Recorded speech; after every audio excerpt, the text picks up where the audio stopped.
നമസ്കാരം. 2026 വിഷുഫലം. 2026 ഏപ്രിൽ 14 മുതൽ 2027 ഏപ്രിൽ 14 വരെ ഒരു വർഷത്തേക്ക് എങ്ങനെയൊക്കെ നമ്മുടെ അന്തരീക്ഷത്തിനെ ബാധിക്കും, അതുപോലെ തന്നെ ഓരോ നക്ഷത്രക്കാർക്കുമുള്ള ഫലങ്ങൾ എങ്ങനെയൊക്കെ ആയിരിക്കും എന്ന് വിശദമായിട്ട് പറയുന്ന ഒരു സമ്പ്രദായമാണ്. 1201 മേടമാസം 1 ചൊവ്വാഴ്ച 2026 ഏപ്രിൽ 14 പകൽ 9:32 മേഷ വിഷു സംക്രമം, അതായത് മേടത്തിലേക്ക് സൂര്യൻ സഞ്ചരിക്കുന്നു എന്ന് പറയും. യഥാർത്ഥത്തിൽ ഭൂമി തന്നെയാണ് സഞ്ചരിക്കുന്നത്. അങ്ങനെ വിഷു സംക്രമം മേടമാസം 1 ഉദയത്തിന് ശേഷമായതുകൊണ്ട് ഈ വർഷത്തെ വിഷുക്കണി ദർശനം എന്ന് പറയുന്നത് മേടമാസം 2 ഏപ്രിൽ 15 ആണ്. ഈ ഒരു വർഷത്തേക്ക് മേടമാസം 1 മുതൽ ഇനിയുള്ള ഒരു വർഷത്തേക്ക് ഓരോ മാസങ്ങളിലെയും ഇടവം, മിഥുനം, കർക്കിടകം, ചിങ്ങം മുതൽ വരുന്ന മീനമാസത്തിലെ സംക്രമങ്ങൾ അടിസ്ഥാനപ്പെടുത്തി ആ സംക്രമത്തിൻ്റെ വാരാധിപന്മാരെ അടിസ്ഥാനപ്പെടുത്തിയും മീനമാസത്തിൽ 5 അതായത് ഇക്കഴിഞ്ഞ മീനമാസം 5 1201 മീനമാസം 5 വ്യാഴാഴ്ച 2026 മാർച്ച് 19 കറുത്ത വാവ് കഴിഞ്ഞ് വെളുത്ത പ്രതിപദം, അതായത് ചൈത്രമാസം ആരംഭിക്കും. പരാഭവം എന്ന പേരോടുകൂടിയതായിട്ടുള്ള ചൈത്രമാസമാണ് ആരംഭിക്കുന്നത്.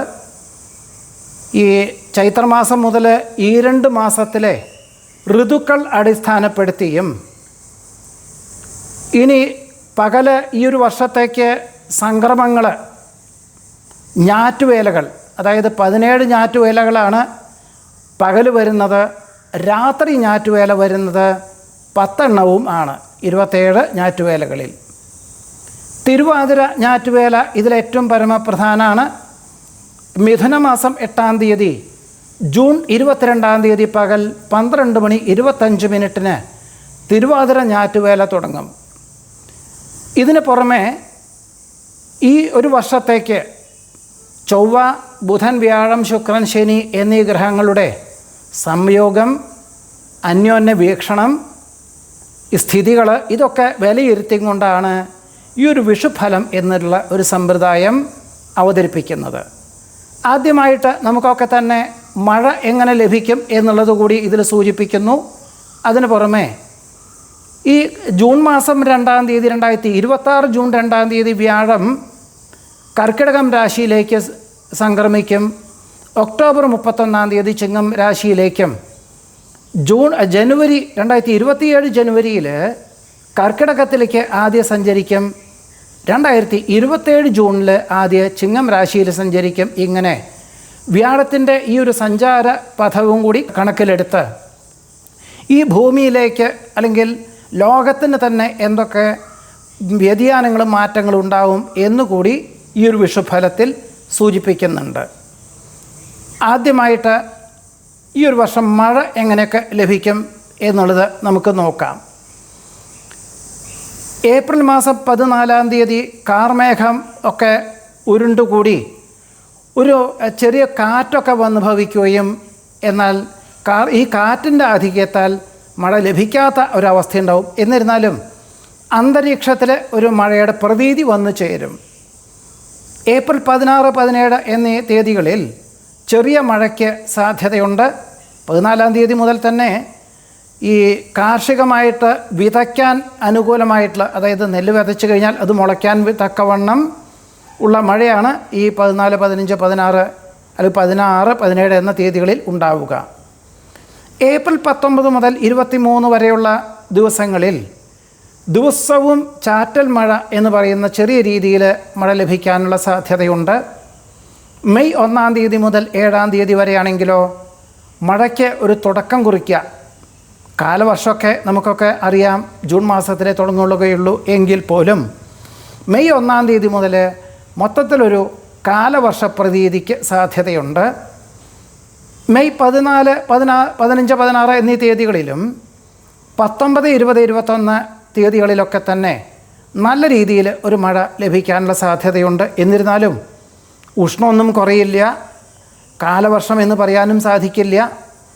ജൂൺ 1 തീയതി മുതലാണ് യഥാർത്ഥത്തിൽ നമുക്കൊക്കെ അറിയാം, നമ്മളൊക്കെ സ്കൂളിൽ പോകാൻ പുറപ്പെടുമ്പോഴാണ് മഴയൊക്കെ കേമായിട്ട് വരിക. ഈ വർഷവും ഏകദേശം അങ്ങനെയൊക്കെ തന്നെയാണ് കാണുന്നത്. ജൂൺ 1 തീയതി മുതൽ 8 തീയതി വരെ കാലവർഷം വളരെ നന്നായിട്ട് ലഭിക്കാനും അതങ്ങനെ തുടർന്നിട്ട് ജൂലൈ 4 തീയതി വരെ ലഭിക്കാനും യോഗമുണ്ട്. ജൂലൈ 5, 6, 7, 8 എന്നീ തീയതികളിൽ മഴ ഒട്ടും ഉണ്ടാവില്ല. ആ സമയത്തൊരു ഉഷ്ണപ്രതീതിയൊക്കെ ഉണ്ടാവാം. ജൂലൈ 14 തീയതി മുതൽ ഓഗസ്റ്റ് 18 തീയതി വരെ ശരിക്കും ഏറ്റവും കാലവർഷത്തിൻ്റെ ഏറ്റവും മൂർത്തിമത് ഭാവമായിട്ട് മഴ ലഭിക്കാൻ പ്രായേണ കർക്കിടക മാസം തന്നെയാണ്.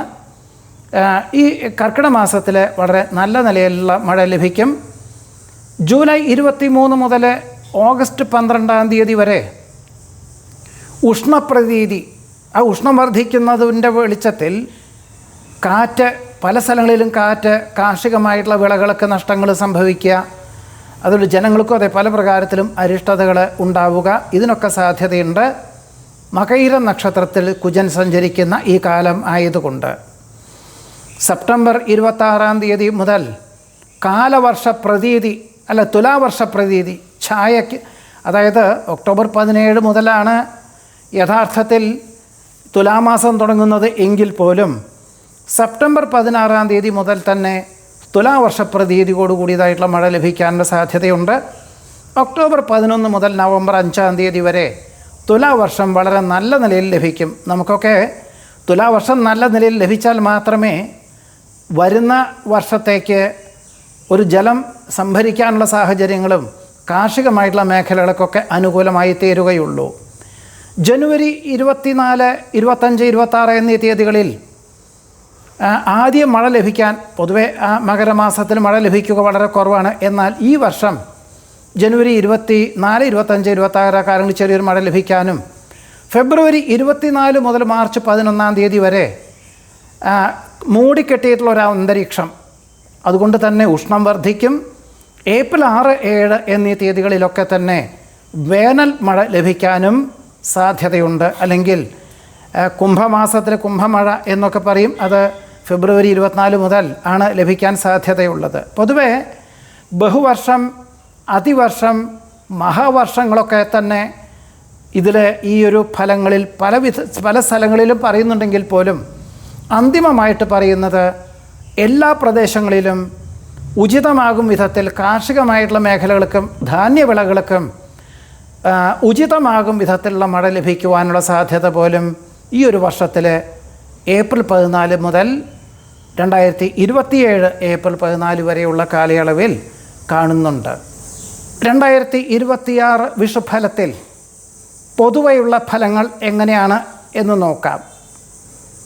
ചൈത്രാരംഭം വ്യാഴാഴ്ച ആയതുകൊണ്ടും അനുബന്ധമായിട്ടുള്ള ഗ്രഹസ്ഥിതികളെ കൊണ്ടും വിജ്ഞാനികളുടെ ദീർഘവീക്ഷണത്തോടു കൂടിയതായിട്ടുള്ള പദ്ധതികളും ആശയങ്ങളും സമഗ്ര വീക്ഷണത്തോടുകൂടി അവലംബിക്കുന്നതിൻ്റെ വെളിച്ചത്തിൽ മാതൃകാപരമായിട്ടുള്ള പ്രവർത്തനങ്ങളും ഭരണകാര്യങ്ങളും ആവിഷ്കരിക്കുവാനുള്ള അവസരം ഇന്ത്യക്കും ഇന്ത്യയിലെ ഭരണകർത്താക്കൾക്കും ഉണ്ടാകുന്നത് വഴി ലോകശ്രദ്ധ വന്നു ചേരുവാനിടയുണ്ട്. ഒരുപക്ഷെ ഇതിൻ്റെ വെളിച്ചത്തിൽ വ്യാവസായികമായിട്ടുള്ള മേഖലകളിലും വ്യാപാര മേഖലകളിലും അതിലുപരി വിദ്യാഭ്യാസ മേഖലകളിൽ, അതായത് വിദ്യാർത്ഥികൾ ഉദ്ദേശിക്കുന്ന വിധത്തിൽ ഒരു ഉപരിപഠനത്തിലുള്ള സാഹചര്യങ്ങൾക്ക് അനുസൃതമായിട്ടുള്ള സാഹചര്യങ്ങൾ പോലും ഉണ്ടാകുന്നതിൻ്റെ വെളിച്ചത്തിൽ വളരെ ഏറ്റവും നിർണായകമായിട്ടുള്ളൊരു വഴിത്തിരിവ് തന്നെ ഭാരതത്തിന് വന്നു ചേരുവാൻ ഇടയുണ്ട്. ഇതിന് പറയുന്നത്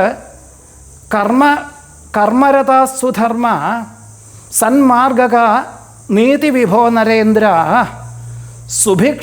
സുഭിക്ഷമാരോഗ്യമതീവ സൗഖ്യം ഭവേൽ ജനസ്യ എന്ന് ഒരു പ്രമാണം പറയുന്നുണ്ട്. അതായത് നീതിയുക്തമായിട്ടുള്ള ഭരണം കാഴ്ചവയ്ക്കുകയും അതിൻ്റെ ഒരു പരിണത ഫലം എന്താണ്?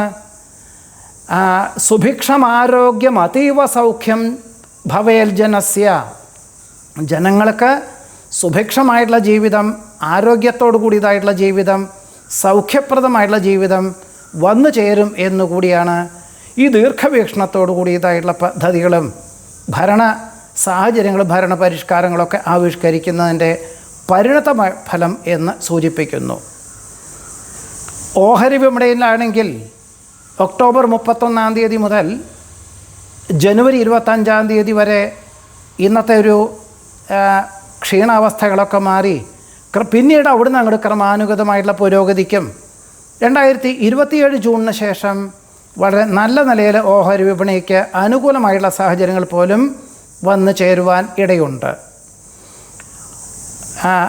ഭാരതത്തിൻ്റെ പ്രതിരോധ ശക്തി വർദ്ധിപ്പിക്കാൻ തക്കവണ്ണം കഴിഞ്ഞ ഒരു 10-12 വർഷമായിട്ട് പന്തിരാണ്ടായിട്ട് പല വിധത്തിലുള്ള പുതിയതായുള്ള ആശയങ്ങൾ എല്ലാ പ്രതിരോധ മേഖലകളിലും അവലംബിക്കുന്നതിൻ്റെ വെളിച്ചത്തിൽ വളരെയധികം കരുത്ത് ആർജിക്കുവാനും അതുപോലെ അതിർത്തി സംരക്ഷണത്തിൽ ഏറ്റവും അനുകൂലമായിട്ടുള്ള സാഹചര്യങ്ങൾ മറ്റ് രാഷ്ട്രങ്ങളിൽ നിന്നും വന്നു ചേരുവാനും സാധ്യത കാണുന്നുണ്ട്.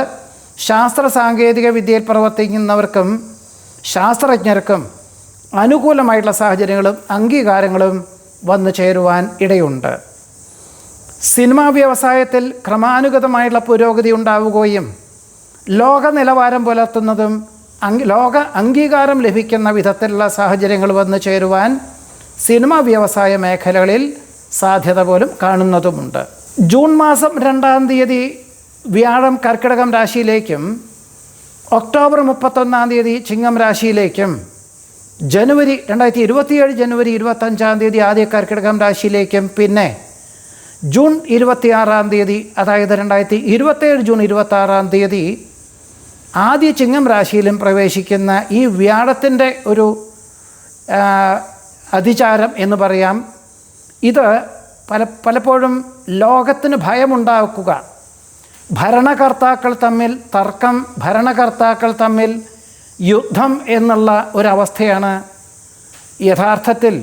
അതായത് ലോകരാഷ്ട്രങ്ങൾ തമ്മിൽ നമ്മളൊക്കെ അനുഭവിക്കുന്നതാണ് തമ്മിലുള്ള യുദ്ധം എന്നുകൂടി ഇതിൽ സൂചിപ്പിക്കുന്നുണ്ട്.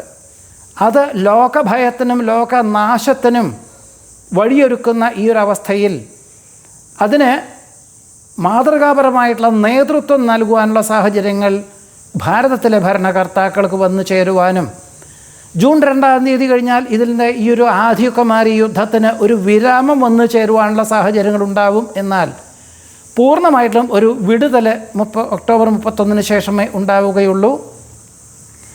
ജനങ്ങളുടെ ആധി മാറുക, ആദ്യ ജോലിയിലെല്ലാം പുനരാരംഭിച്ച് ഒരു ജീവിതത്തിന് വഴിയുണ്ടാവുക എന്നതൊക്കെ തന്നെ ഒരു പക്ഷേ ജനുവരി 25 ശേഷമേ ഉണ്ടാവുകയുള്ളൂ. 2027 ജനുവരി മുതൽ ഇന്നത്തെ ഈ ലോകഭയത്തിന് കാരണമായിട്ടുള്ള യുദ്ധം തന്നെ ഉണ്ടായിട്ട് ആർക്കും ഒരു നേട്ടമൊന്നും ഉണ്ടാവില്ല എന്ന് എല്ലാവർക്കും അറിയാം. എല്ലാവർക്കും ക്ഷീണാവസ്ഥ തന്നെയാണ്, എല്ലാ രാഷ്ട്രങ്ങൾക്കും നാശം തന്നെയാണ്. അപ്പോൾ ഇത് ഈ ഭരണകർത്താക്കൾ തമ്മിൽ യുദ്ധം, ഭരണകർത്താക്കൾ തമ്മിൽ തർക്കം എന്നുള്ളത് തന്നെയാണ് ഇതിൽ ഏറ്റവും പ്രധാനം. അപ്പോൾ ഇതിൽ നിന്നും ഒരു പൂർണ്ണമോചനം നേടി അതിനെ ഉദ്ധരിച്ചും കൊണ്ട് പിന്നീടൊരു പുനർജീവൻ ഉണ്ടാവുക എന്നതൊക്കെ തന്നെ ഒരു പക്ഷേ 2027 ജൂൺ മാസത്തിന് ശേഷമായിരിക്കും അതിന് പൂർണ്ണ വിരാമം വന്ന് ഇതിനൊരു മുമ്പുണ്ടായിരുന്ന രൂപത്തിലെത്തിച്ചേരുവാൻ 2027 ജൂൺ 26 കഴിയേണ്ടി വരും എന്നുകൂടിയാണ് ഈ പൊതുവെയുള്ള ഒരു ഫലമായിട്ട് സൂചിപ്പിക്കുന്നത്. 2026 വിഷുഫലത്തിൽ നമ്മുടെ ഓരോ നക്ഷത്രപ്രകാരം എങ്ങനെ ആയിരിക്കും എന്നുകൂടി നോക്കാം. അതായത് ജാതകം നോക്കി ദശകൾ കണക്കൂട്ടി ഓരോ നക്ഷത്രപ്രകാരവും കൂറുഫലങ്ങൾ കണക്കാക്കിയിട്ടും ദശകൾ കണക്കാക്കി പറയുന്നൊരു സംവിധാനം അല്ല ഇത്. ഇതിലൊരു നക്ഷത്ര സമൂഹത്തിൽ എങ്ങനെയൊക്കെ ആയിരിക്കും ഓരോരുത്തരുടെയും ഫലം എന്നുകൂടിയാണ് ഇതിൽ സൂചിപ്പിക്കുന്നത്. ആദ്യമായിട്ട് ഉത്രട്ടാതി, രേവതി, അശ്വതി, ഭരണി, കാർത്തിക, രോഹിണി എന്നീ നക്ഷത്രങ്ങളിൽ ജനിച്ചവർക്ക് അവരവർ വിചാരിക്കുന്ന കാര്യങ്ങൾ ഈശ്വര പ്രാർത്ഥനകളെ കൊണ്ടും കഠിനാധ്വാനങ്ങളെ കൊണ്ടും വന്നു ചേരും. വിദ്യാഭ്യാസത്തിൽ വിജയം ഉണ്ടാവും, തൊഴിൽ മേഖലകളിൽ നിർണായകമായിട്ടുള്ള വഴിത്തിരിവ് ഉണ്ടാകും. വ്യാപാര വിപണന വിതരണ മേഖലകളോട് ബന്ധപ്പെട്ടതായിട്ടുള്ള പ്രവൃത്തികൾ ചെയ്യുന്നവർക്ക് പുനരാരംഭിക്കുവാനും അതൊരു വേണ്ട വിധത്തിൽ ഉയർച്ചയിലെത്തിക്കാനും സാധിക്കും. ഗൃഹനിർമ്മാണം മനസ്സിലുദ്ദേശിക്കുന്നവർക്ക് അനുകൂലമായുള്ള സാഹചര്യങ്ങൾ, വിവാഹാദി മംഗളകർമ്മങ്ങൾക്ക് സാഹചര്യങ്ങൾ വന്നു ചേരും. ഇങ്ങനെ ആരോഗ്യം, സർവാർത്ഥ ലാഭം, സർവഹിതത്തിലും സൗഖ്യവും സമാധാനവും ഐശ്വര്യവും പ്രതാപവും ഉണ്ടാക്കിത്തരും. എന്നാൽ ആദ്യം പറഞ്ഞു, ഈശ്വര ആരാധനകളും നമുക്ക് അതീതമായിട്ടുള്ള ഒരു ശക്തിയാണ്. ഈശ്വരൻ ഏത് പ്രകാരത്തിലും വേണമെങ്കിൽ ആരാധിക്കാം, പ്രാർത്ഥിക്കാം. കഠിനാധ്വാനം ചെയ്താലും ലക്ഷ്യപ്രാപ്തി നേടുവാൻ ഇടയുണ്ട്. എന്നാൽ മകയിരം, തിരുവാതിര, പുണർദം എന്നീ നക്ഷത്രങ്ങൾ ജനിച്ചവർക്കാണെങ്കിൽ കുടുംബത്തിൽ സമാധാനം കുറയും. അകാരണമായിട്ടുള്ള ഉൾഭയം, ഉൾഭീതിയൊക്കെ ഉണ്ടാവാം. അവിചാരിതമായിട്ടുള്ള ജോലി നഷ്ടപ്പെടുവാനിടയുണ്ട്. ഒരു പക്ഷേ ഉന്നത തസ്തികയിൽ ഇരിക്കുന്ന പലർക്കും അവിടെ ജോലി നഷ്ടപ്പെടുക മാത്രമല്ല, ഒരു പക്ഷേ അന്യനാട്ടിലോ വികസിത രാഷ്ട്രത്തിലോ താമസിക്കുന്നവരാണെങ്കിൽ ജന്മനാട്ടിലേക്ക് തിരിച്ചു പോരേണ്ടതായ സാഹചര്യങ്ങൾ വന്നു ചേരാം. വാഹനം ഉപയോഗിക്കുമ്പോൾ വളരെ ശ്രദ്ധിക്കണം. മറവി സംഭവിക്കുന്നത് വഴി പല അംഗീകാരങ്ങൾ ലഭിക്കുവാനുള്ള സാധ്യതകൾ വളരെ കുറയും. രോഗാവസ്ഥകൾ, പല പ്രകാരത്തിലും അസുഖാവസ്ഥകൾ വന്നു ചേരുവാനിടയുണ്ട്. അതുകൊണ്ട് എല്ലാ കാര്യങ്ങളിലും വളരെ ശ്രദ്ധയോടുകൂടിയും സൂക്ഷ്മതയോടുകൂടിയും ആത്മസംയമനത്തോടു കൂടിയതായിട്ടുള്ള സമീപനം സ്വീകരിച്ചുകൊണ്ടുള്ള സാഹചര്യങ്ങളാണ് വേണ്ടിവരിക. ചിലപ്പോൾ ആശുപത്രിവാസവും ചെറിയ രീതിയിൽ ശസ്ത്രക്രിയയൊക്കെ വേണ്ടി വരുവാനും ഇടയുണ്ട്. പൂയം, ആയില്യം, മകം, പൂരം, ഉത്രം, അത്തം എന്നീ നക്ഷത്രങ്ങൾ ജനിച്ചവർക്ക് ഉദ്യോഗത്തിൽ സ്ഥാനക്കയറ്റം, പ്രതാപം, ഐശ്വര്യം, ദമ്പതികൾക്ക് ഒരുമിച്ച് താമസിക്കാനുള്ള സാഹചര്യങ്ങൾ വന്നു ചേരുക, ശാസ്ത്ര പരീക്ഷ നിരീക്ഷണങ്ങൾ നടത്തുന്നവർ അനുകൂലമായിട്ടുള്ള സാഹചര്യങ്ങൾ വന്നു ചേരും. വികസിത രാഷ്ട്രത്തിൽ നിന്നും ജന്മനാട്ടിലെത്തിച്ചേർന്നവർക്ക് ആദ്യ വിദേശത്ത് തന്നെ പുനർനിയമനം ലഭിക്കും. കാർഷികമായിട്ടുള്ള മേഖലയിൽ വളരെ അനുകൂലമായിട്ടുള്ള സാഹചര്യങ്ങൾ വന്നു ചേരും. ഗൃഹനിർമ്മാണം നിർത്തിവെച്ചതായുള്ള ഗൃഹനിർമ്മാണം പ്രവർത്തനങ്ങൾ പൂർത്തീകരിച്ച് ഗൃഹപ്രവേശന കർമ്മം നിർവഹിക്കാൻ സാധിക്കും. വികസിത രാഷ്ട്രത്തിൽ താമസിക്കുന്ന പലർക്കും മാതാപിതാക്കളെ അവിടേക്ക് കൊണ്ടുപോകുവാനോ സ്ഥിരം താമസിക്കുവാനുള്ള അനുമതി ലഭിക്കും. സാമ്പത്തികമായിട്ടുള്ള ഭദ്രത, മനസ്സൗഖ്യം, പ്രവർത്തന വിജയം, എങ്ങനെ എല്ലാ വിധത്തിലുള്ള സൗഭാഗ്യങ്ങളും ആഗ്രഹിക്കുന്നതിലുപരി വന്നു ചേരുവാൻ ഇടയുണ്ട്. ചിത്ര, ചോതി, വിശാഖം എന്നീ നക്ഷത്രം ജനിച്ചവർക്ക് അഗ്നി, ആയുധം, ധനം, വാഹനം ഇതൊക്കെ കൈകാര്യം ചെയ്യുമ്പോൾ വളരെ സൂക്ഷിക്കണം. അപകട സാധ്യതകൾ പല പ്രകാരത്തിലും ഉണ്ട്. ത്വഗ് രോഗം വന്ന് പിടിപെടുവാനോ, പകർച്ചവ്യാധി, ചിലർക്ക് സാംക്രമിക രോഗങ്ങൾ, ചിലർക്ക് മനസ്സിന് ആധി കൊണ്ട് സ്വസ്ഥതക്കേടുകൾ, അലസത, ഉദാസീന മനോഭാവം ഇതൊക്കെ ഉണ്ടാവാനും, തൊഴിൽ മേഖലകളിൽ അകാരണമായിട്ടുള്ള ക്ഷീണാവസ്ഥകളും ക്ഷയാവസ്ഥകളും വന്ന് ചേരുവാനിടയുണ്ട്. അതുകൊണ്ട് വളരെ ശ്രദ്ധിക്കുക. എല്ലാ കാര്യങ്ങളിലും ആദ്യമായിട്ട് പണം മുതൽ മുടക്കി പ്രവർത്തന മണ്ഡലങ്ങളിൽ അല്ലെങ്കിൽ വ്യാപാര വിപണന വിതരണ മേഖലയിൽ ഏർപ്പെടുന്നവർ പരമാവധി ഈ ഒരു വർഷം ഒഴിവാക്കുന്നത് നന്നായിരിക്കും. അനിഴം, തൃക്കേട്ട, മൂലം, പൂരാടം, ഉത്രാടം, തിരുവോണം എന്നീ നക്ഷത്രത്തിൽ ജനിച്ചവർക്കാണെങ്കിൽ ഗവൺമെൻറ്റിനോട് ബന്ധപ്പെട്ടതായിട്ടുള്ള അനുമതി ലഭിക്കുവാനിടയുണ്ട്. സൽകീർത്തിയും സജ്ജനപ്രീതിയും ഉണ്ടാവും. കുടുംബത്തിലെ സമാധാന അന്തരീക്ഷം സംജാതമാകും. കർമ്മ, വ്യാപാര, വിപണന വിതരണ മേഖലകളോട് ബന്ധപ്പെട്ടതായിട്ടുള്ള പ്രവർത്തനങ്ങളിൽ ഏർപ്പെടുന്നവർക്കൊക്കെ വളരെ അനുകൂലമായിട്ടുള്ള സാഹചര്യങ്ങൾ വന്നു ചേരും.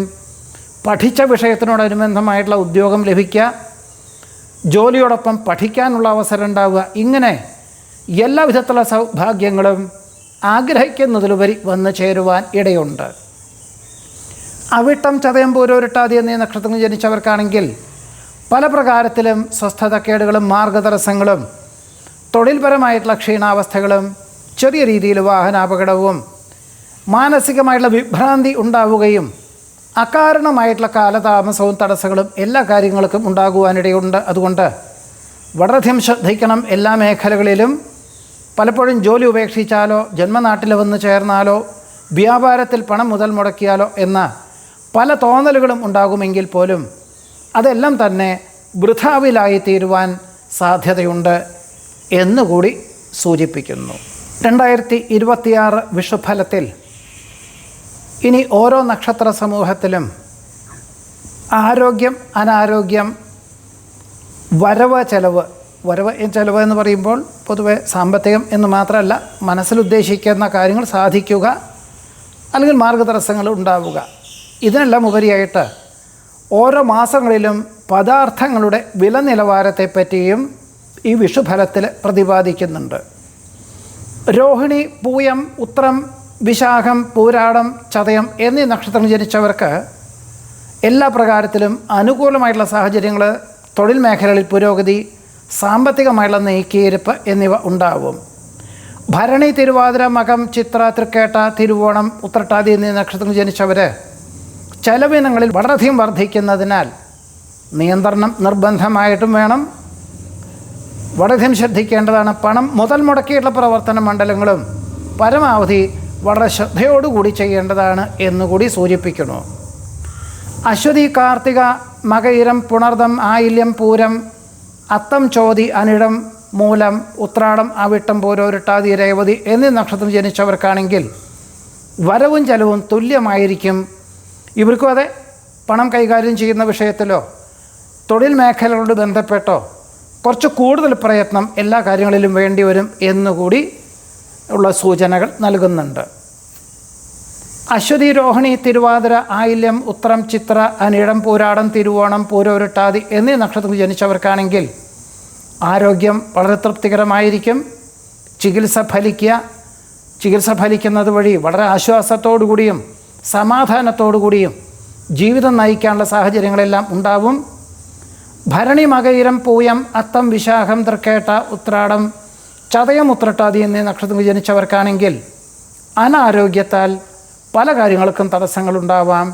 ജോലിയാണെങ്കിലും കുടുംബപരമായിട്ടുള്ള കാര്യങ്ങൾക്കൊക്കെ തന്നെ വളരെയധികം ശ്രദ്ധിക്കണം. നിസ്സാരമായിട്ടുള്ള അസുഖങ്ങളുണ്ടായാലും വിദഗ്ധമായുള്ള പരിശോധനയും ചികിത്സയും വേണ്ടി വരുവാൻ സാധ്യതയുണ്ട്. കാർത്തിക, പുണർദം, മകം, പൂരം, ചോതി, മൂലം, അവിട്ടം, രേവതി എന്നീ നക്ഷത്രത്തിൽ ജനിച്ചവർക്ക് ഈ ഒരു വർഷം സമനിലയായിരിക്കും ആരോഗ്യവും അനാരോഗ്യവും. എന്നിരുന്നാലും ഇവരും അതെ ആരോഗ്യകാര്യങ്ങളിൽ വളരെ ശ്രദ്ധിക്കേണ്ടതാണ് എന്നുകൂടി സൂചിപ്പിക്കുന്നു.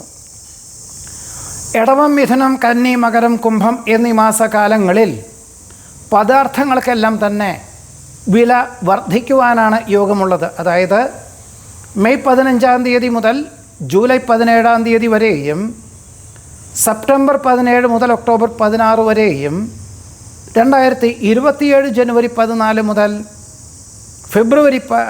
മാർച്ച് 12-ാം തീയതി വരെയും പദാർത്ഥങ്ങൾക്കൊക്കെ തന്നെ വില വർദ്ധിക്കും എന്നതാണ് സൂചിപ്പിക്കുന്നത്.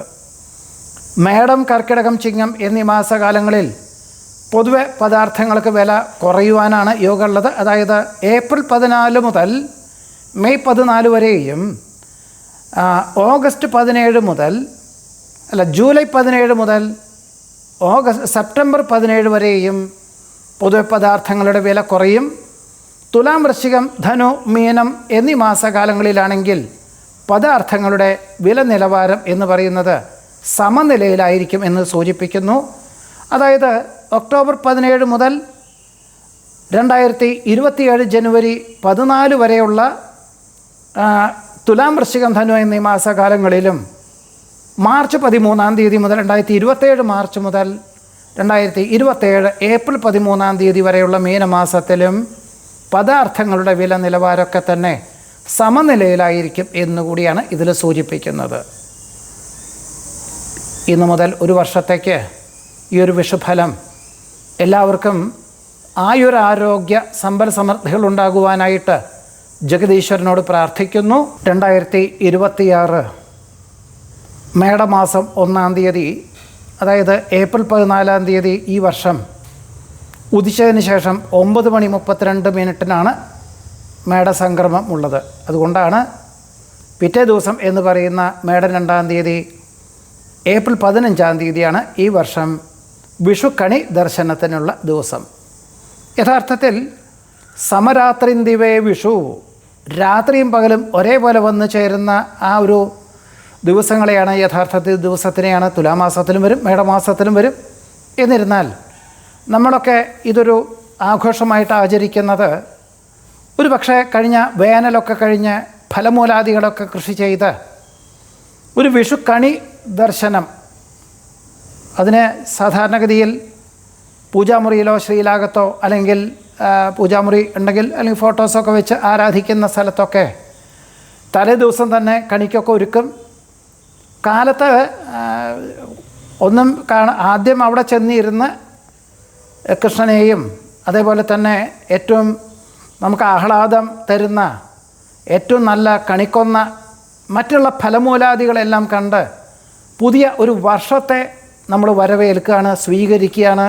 ഇനി ഒരു വർഷത്തേക്ക് എല്ലാം നല്ലത് ആവട്ടെ, എല്ലാം ശുഭമായിട്ടിരിക്കട്ടെ എന്ന സങ്കല്പത്തോടു കൂടി നമ്മളൊരു പുതിയ വർഷത്തിനെ സ്വീകരിക്കുകയാണ് യഥാർത്ഥത്തിൽ വിഷുക്കണി ദർശനത്തിൻ്റെ ഏറ്റവും പ്രധാനപ്പെട്ട ആശയം.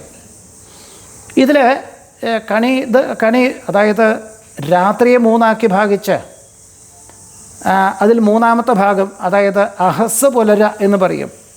പ്രായേണ ഈ ഒരു വർഷം വരുന്ന 2:37 അതായത് 15-ാം തീയതി ഉദയത്തിൻ്റെ മുമ്പ് 2:35 ശേഷം എപ്പോൾ വേണമെങ്കിലും വിഷുക്കണിക്ക് കാണാനൊരു സമയമൊന്നുമില്ല. എന്തായാലും ഉദയത്തിൻ്റെ മുമ്പെയാണ് കാണേണ്ടത് എന്നുള്ളത് തീർച്ചയാണ്. അങ്ങനെ വിഷുക്കണി കാണുന്ന ഒരു സമയം അങ്ങനെയാണ്, കാലത്ത് 2:37 ശേഷം എപ്പോൾ വേണമെങ്കിലും ആവാം. കണിക്കൊരുക്കുക എന്നത് താമ്പൂലമക്ഷതം ചെയ്വ ക്രമുകം ധാരുഭാജനം എന്നൊക്കെ പറയും. എന്തായാലും ഫലമൂലാദികളെല്ലാം ആവാം.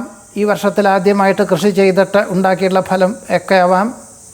പിന്നെ ഒരു കൃഷ്ണൻ്റെ വിഗ്രഹം, ഒരു വിളക്ക്, സ്വർണ്ണപ്പണ്ടം, സ്വർണത്തിൻ്റെ പണ്ടം അല്ലെങ്കിൽ സ്വർണ്ണ മാല അത് വയ്ക്ക് പതിവുണ്ട്, വസ്ത്രം, വാൽക്കണ്ണാടി, അക്ഷതം, നെല്ലും അരിയും കൂടി ചന്ദന വെള്ളത്തിൽ കഴുകിയത് എന്ന് പറയും, രണ്ടും കൂടി കൂട്ടിയിട്ട് മാത്രമായിട്ട് വയ്ക്കൽ പതിവുണ്ട്. പുതുപ്പണം, ഒരു സ്വർണ്ണ നാണ്യം വയ്ക്കണം എന്നൊക്കെയാണ് പറയുക, അല്ലെങ്കിൽ പണ്ടായാലും മതി. പിന്നെ ഫലമൂലാദികളും അല്ലെങ്കിൽ പിന്നെ മാലയും, അങ്ങനെ എന്തൊക്കെ വെച്ചാൽ നമുക്കൊരു പുതിയ വർഷത്തെ നമ്മൾ സ്വീകരിക്കാൻ എന്തൊക്കെ നമുക്ക് കാണണം. എന്തായാലും ഗ്രന്ഥം ഒക്കെ വേണം. അപ്പോൾ നാരായണീയോ അല്ലെങ്കിൽ ഇനി ഇതര മതത്തിൽപ്പെട്ടവരാണെങ്കിൽ അവരവരുടെ ആചാരപ്രകാരമുള്ള ഗ്രന്ഥങ്ങളൊക്കെ വെച്ചിട്ട് കാണാം. എന്തായാലും ഒരു പുതിയ വർഷത്തെ സ്വീകരിക്കുക എന്ന സങ്കല്പമാണ്. ഇങ്ങനെയാണ് ഒരു കണിക്ക് ഒരുക്കേണ്ടതായിട്ടുള്ള വേണ്ടത്. എല്ലാവർക്കും ഈ ഒരു വിഷു ദിവസം മുതൽ ഒരു വർഷത്തേക്ക് എല്ലാ നന്മകളും ഉണ്ടാവട്ടെ എന്ന് ജഗദീശ്വരനോട് പ്രാർത്ഥിക്കുന്നു. നമസ്കാരം.